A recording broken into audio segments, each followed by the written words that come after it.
Right breaking news చూస్తున్నాం. నేడు Allu Arjun bail petition పై Nampally court తీర్పు వెలువరించనుంది.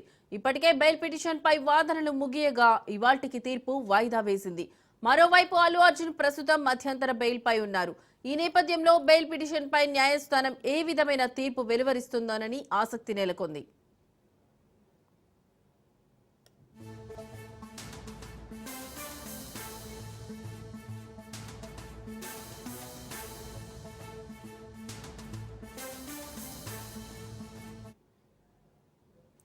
నేడు అల్లు అర్జున్ బెయిల్ పిటిషన్ పై నాంపల్లి కోర్టు తీర్పు వెలువరించనుంది. ఇప్పటికే బెయిల్ పిటిషన్ పై వాదనలు ముగియగా ఇవాల్టికి తీర్పు వాయిదా వేసింది. మరోవైపు అల్లు అర్జున్ ప్రస్తుతం మధ్యంతర బెయిల్ పై ఉన్నారు. ఈ నేపథ్యంలో బెయిల్ పిటిషన్ పై న్యాయస్థానం ఏ విధమైన తీర్పు వెలువరిస్తుందోనని ఆసక్తి నెలకొంది.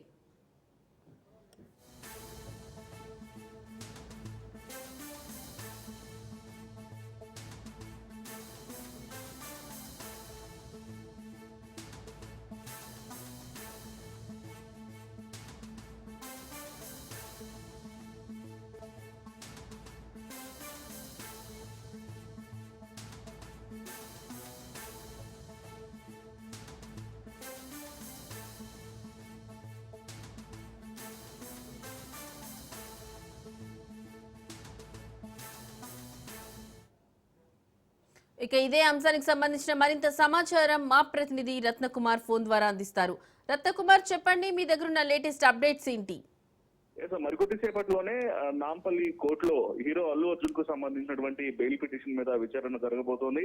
ఇప్పటికే ఆయనకు మధ్యంతర బెయిల్ ఇచ్చినటువంటి నేపథ్యంలోనే ఇక ఇప్పటికే పోలీసులు కౌంటర్ ను దాఖలు చేశారు. గతంలో జరిగినటువంటి విచారణకు సంబంధించి ఇప్పుడు ప్రజెంట్ తుది వాదనలు జరిగే అవకాశం ఉంది. తుది వాదనల తర్వాత నాంపల్లి కోర్టు మరి రెగ్యులర్ బెయిల్ మంజూరు చేస్తుందా లేదా అనే ఒక సస్పెన్స్ అనేది క్రియేట్ అయింది. ఇప్పటికే ఇటు హైకోర్టు ఇచ్చినటువంటి మధ్యంతర బెయిల్ తో ఆయన జైలు నుంచి రిలీజ్ అవడం జరిగింది. మొదట 14 రోజుల జ్యుడిషియల్ రిమాండ్ విధించిన తర్వాత నాంపల్లి కోర్టు ఆయన్ను చెంచల్గూడ జైలుకు తీసుకెళ్లినటువంటి సందర్భంలోనే కొద్దిసేపటి తర్వాత హైకోర్టు ఆయనకు మధ్యంతర బెయిల్ ను మంజూరు చేసింది.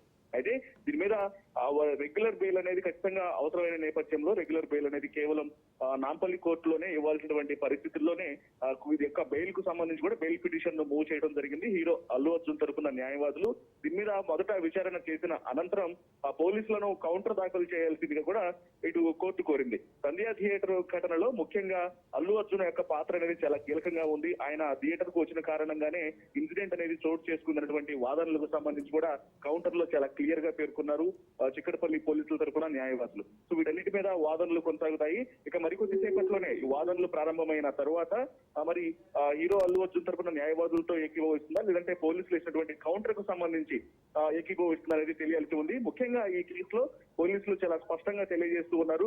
కేసు విచారణ అనేది ముందుకు వెళ్ళాలంటే మాత్రం ఖచ్చితంగా హీరో అల్లు అర్జున్ యొక్క ఆయనకు బెయిల్ రెగ్యులర్ బెయిల్ అనేది ఇస్తే ఇబ్బందికరమైనటువంటి పరిస్థితులు ఎదురవుతాయి, కేసు ముందుకెళ్ళడానికి ఇబ్బందులు ఎదురవుతాయనేటువంటి విషయాలను కూడా తెలియజేస్తూ ఉంటే ఇక హీరో అల్లు అర్జున్ తరపున న్యాయవాదులు మాత్రం ఇందులో జరిగినటువంటి ఇన్సిడెంట్ కు సంబంధించి కూడా ఆయన యొక్క ప్రమేయం లేదు, అల్లు అర్జున్ పాత్ర అనేది లేదు అంటూ కూడా వారి యొక్క ఆర్గ్యుమెంట్స్ అనేవి వినిపిస్తున్నారు. సో ఇరు వాదనలకు సంబంధించి మరికొద్ది సేపట్లో ఇవాళ ఫైనల్ జడ్జిమెంట్ ఇస్తారా లేదంటే మరొకసారి ఈ యొక్క విచారణ అనేది వాయిదా వేస్తారా అనేది కూడా మరికొద్ది సేపట్లో తేలే అవకాశాలు ఉన్నాయి. Right Ratnakumar, thank you.